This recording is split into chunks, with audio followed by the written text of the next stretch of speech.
নমস্কার বন্ধুরা, তোমরা সবাই কেমন আছো? আমি খুব ভালো আছি, আশা করি তোমরাও খুব ভালো আছো। আজকে আমি রান্না করব ওল কচু দিয়ে পনির।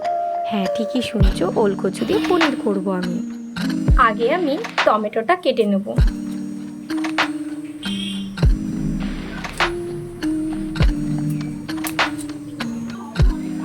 আমার টমেটোটা কাটা হয়ে গেছে। এমনভাবেই আমি টমেটোগুলো সব কেটে নেব। এবার আমি কচুটা ভালোভাবে ছাড়িয়ে নেব।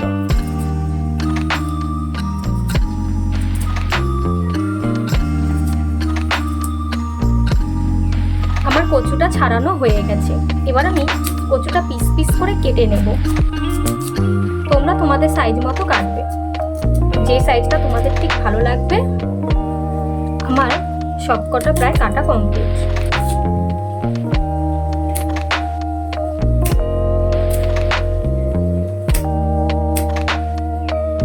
এবার আলুগুলো ছাড়িয়ে নেব। আমি দুটো আলু নিয়েছি।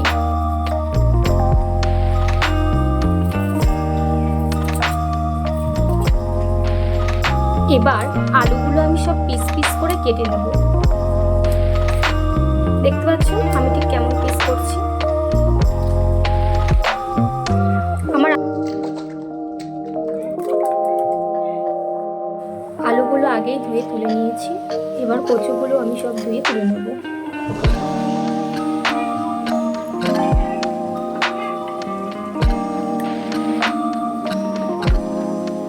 এবার টমেটোগুলো ধুয়ে আমি তুলে নেব।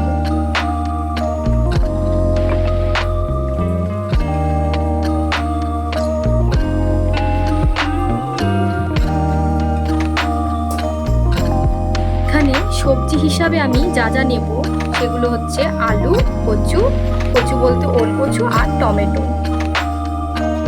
আমি যা পনিরগুলো আছে, পনিরগুলো সব একে একে পিস পিস করে কেটে নিচ্ছি আমার সাইজ মতো।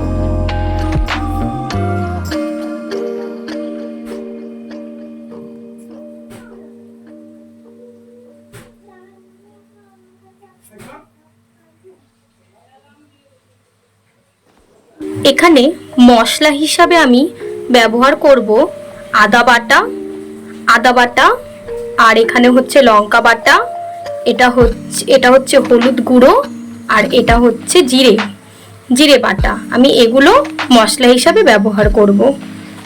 এবার আমি কড়াইটা বসিয়ে দেবো আর আগুনটা আমি জ্বালিয়ে নেব।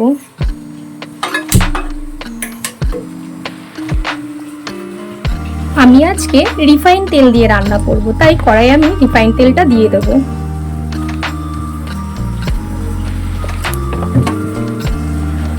কড়াইটা গরম হয়ে গেছে। এবার আমি একে একে আলুগুলো সব ছেড়ে দেবো।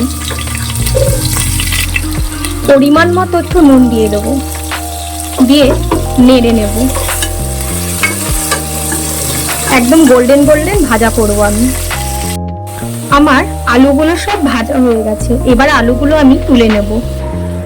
এবার আমি কচুগুলো সব ছেড়ে দেব। এবার কচুতে আমি পরিমাণ মতো নুন দিয়ে নেব। এবার নেড়ে নেব। এটাও ভালোভাবে হালকা হালকা ভাজা করে নেব। কচুগুলো আমার ভাজা হয়ে গেছে। এবার আমি সব তুলে নেব।